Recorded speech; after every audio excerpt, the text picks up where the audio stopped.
আসসালামু আলাইকুম দর্শক, আমন্ত্রণ জানাচ্ছি এখনকার বাংলা সংবাদে। শুরুতেই থাকবে শিরোনাম, পরে বিস্তারিত। সর্বশেষ দেশের গুরুত্বপূর্ণ সংবাদ জানিয়ে দিব। শুরুতেই থাকবে শিরোনাম, পরে বিস্তারিত। নির্বাচনে ফিরতে পারবে না আওয়ামী লীগ, সদস্য সহযোগীদেরও বিচার হবে, ফেসবুক পোস্টে প্রধান উপদেষ্টা প্রেস সচিব। এরপরে থাকছে বিএনপি সদস্য পদ নতুন করলেন তারেক রহমান ও মির্জা ফখরুল। এরপরে দুনিয়ায় কিছুটা পাওনা আওয়ামী লীগ পেয়েছে, কিছুটা বাকি আছে বললেন জামায়াত আমির।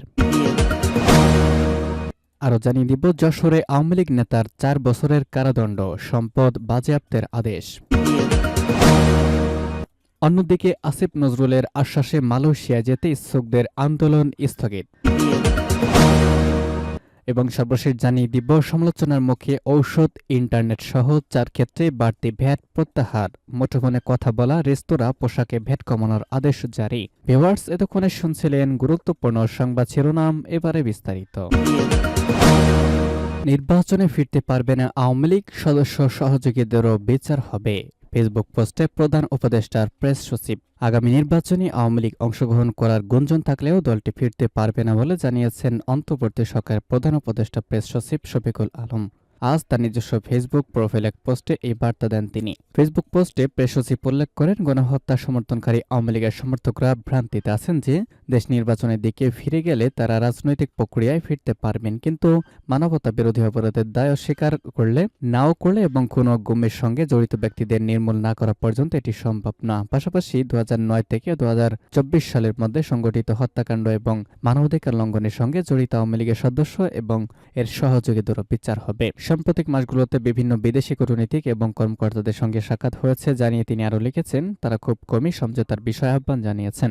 তারাও বুঝতে পেরেছেন যে অপরাধীরা যদি তাদের অপরাধ স্বীকার না করে তাহলে কিভাবে সমঝোতার আহ্বান জানানো যায়, বরং তারা সংস্কার এবং দেশের প্রতিষ্ঠানগুলোকে ঠিক করার বিষয়ে বেশি সমর্থন জানিয়েছেন।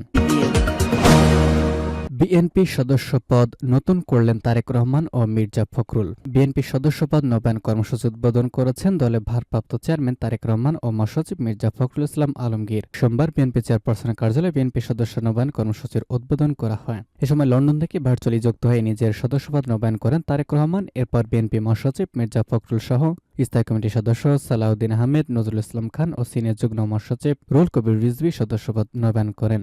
অনুষ্ঠানে সভাপতিত্ব করেছেন বিএনপি মহাসচিব মির্জা ফখরুল ইসলাম আলমগীর। এ সময় বিএনপির যুগ্ম মহাসচিবরা এবং বিভাগীয় সাংগঠনিক ও সহ সাংগঠনিক সম্পাদকরা উপস্থিত ছিলেন। দুনিয়ায় কিছুটা পাওয়া আওয়ামী লীগ পেয়েছে, কিছুটা বাকি আছে পাওনা বললেন জামায়াত আমির। ক্ষমতায় থেকে আওয়ামী লীগ রাক্ষসে পরিণত হয়েছিল বলে মন্তব্য করেছেন জামায়াতে ইসলামীর আমির শফিকুর রহমান। আওয়ামী লীগকে উদ্দেশ্য করেই জামায়াত নেতা বলেন, তারা দাম্ভিক ছিলেন, বড় অহংকারী ছিলেন, মানুষকে, বিভিন্ন দলকে বড় তুচ্ছ-তাচ্ছিল্য করতেন, তারা মানুষ বলে কাউকে সম্মান দিতেন না। দুনিয়ায় কিছুটা পাওনা তারা পেয়েছে, বাকিটা আছে। যেহেতু তারা গণহত্যাকারী ব্যক্তি এবং দল, সেই কারণে আমরা চাই দল এবং গণহত্যাকারী প্রত্যেক ব্যক্তির বিচার হোক, ন্যায় বিচার হোক, বিদ্যমান আইনে তাদের যথাযথ পাওনাটা সময় মতো সমঝে দেওয়া হয়। গতকাল বিকালে বরিশালে জামায়াতের কর্মী সম্মেলনের প্রধান অতিথি বক্তৃতা তিনি এসব কথা বলেছেন। বিদেশ অবস্থানকারী আওয়ামী লীগ নেতাদের দেশে আসার আহ্বান জানিয়ে শফিকুর রহমান বলেন, বিদেশে যারা আছেন তাদের বলি, যদি সত্যি দেশটাকে ভালোবাসেন চলে আসেন, কি হয়েছে, অসুবিধা নাই তো। আপনাদের আমলে তো আমরা দফায় দফায় জেলে গিয়েছি, জেলে থেকেছি, আমাদের কেমন রেখেছিলেন, এখন আপনারা আসলে সেটা না হয় দেখার সুযোগ পেলেন, একটু দেখে আসেন। আসিফ নজরুলের আশ্বাসে মালয়েশিয়া যেতে ইচ্ছুকদের আন্দোলন স্থগিত। আগামী মার্চ মাসের মধ্যে মালয়েশিয়ার কর্মী পাঠানোর আশ্বাস দিয়েছে অন্তর্বর্তীকালীন সরকারের আইন উপদেষ্টা অধ্যাপক ড আসিফ নজরুল। এই আশ্বাসের পরিপ্রেক্ষিতে আজ সকাল থেকে আন্দোলন করা মালয়েশিয়া যেতে ইচ্ছুক কর্মীরা তাদের আন্দোলন স্থগিত করেছেন। তারা এখন বাড়ি ফিরে যাচ্ছেন। আজ বিকাল 3:18 প্রবাসী কল্যাণ ভবনে আইন উপদেষ্টা ড আসিফ নজরুলের সঙ্গে আলোচনা শেষে এই ঘোষণা দিয়েছেন আন্দোলনকারীরা। আন্দোলনে নেতৃত্ব দেওয়া আইন উপদেষ্টার সঙ্গে আলোচনায় অংশ নেওয়ার পর প্রবাসী কল্যাণ ভবনের সামনে আন্দোলনকারীদের উদ্দেশ্যে মাইনুদ্দিন বাবু বললেন, প্রবাসী কল্যাণ ভবনে আমরা আইন উপদেষ্টা ড আসিফ নজরুল স্যারের সাথে কথা বলেছি।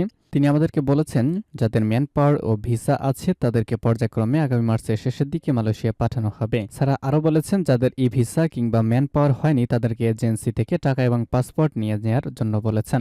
তাদেরকে পর্যায়ক্রমে অন্য কোনো দেশে পাঠানোর ব্যবস্থা করা হবে। স্যার আমাদেরকে বলেছেন ওনাদের উপর আশ্বাস রাখার জন্য।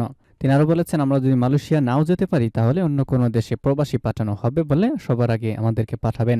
আমি মনে করছি আমাদের কথা কাজে আমরা মিল পাবো, সেজন্য তাদের উপর আমরা আশ্বাস করতেই পারি।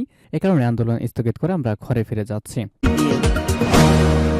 সর্বশেষ জানাবো সমালোচনার মুখে ঔষধ, ইন্টারনেট সহ 4 ক্ষেত্রে বাড়তি ভ্যাট প্রত্যাহার। মুঠোফোনে কথা বলা, রেস্তোরাঁ, পোশাকে ভ্যাট কমানোর আদেশ জারি। দেশব্যাপী ব্যাপক সমালোচনা ও নানা মহলের দাবির মুখে কয়েকটি খাতের পণ্য সেবার ভ্যাট সম্পর্ক শুল্ক এবং আবগারি শুল্কের হার পুনর্নির্ধারণ করেছে জাতীয় রাজস্ব বোর্ড এনবিআর। আজ এই সংক্রান্ত 4টি প্রজ্ঞাপন জারি করা হয়েছে। প্রজ্ঞাপনে ঔষধ শিল্পের ক্ষেত্রে উল্লেখ করা হয়েছে, সকল জনগোষ্ঠীর জন্য চিকিৎসা সেবাকে আরও সহজতর করার লক্ষ্যে ঔষধ শিল্পের উপর ব্যবসায়িক পর্যায়ে বৃদ্ধিকৃত ভ্যাটের হার সম্পূর্ণ প্রত্যাহার করে পূর্বের হার 2.4% বলবৎ রাখা হয়েছে। রেস্তোরাঁ ক্ষেত্রে 3 স্টার, 4 স্টার, 5 স্টার ব্যতীত অন্যান্য রেস্তোরাঁর অতিরিক্ত আরোপিত ভ্যাট সম্পূর্ণরূপে প্রত্যাহার করা হয়েছে। এর ফলে রেস্টুরেন্টে খাবারের মূল্য বৃদ্ধি পাবে না। মোটর গাড়ির গ্যারেজ, ওয়ার্কশপের ক্ষেত্রে বৃদ্ধিপ্রাপ্ত ভ্যাট প্রত্যাহার করা হয়েছে। এদিকে রয়েছে মুঠোফোন সেবা, রেস্তোরাঁ, নিজস্ব ব্র্যান্ডের পোশাক, মিষ্টি, নন এসি হোটেল, ওয়ার্কশপ ইত্যাদি।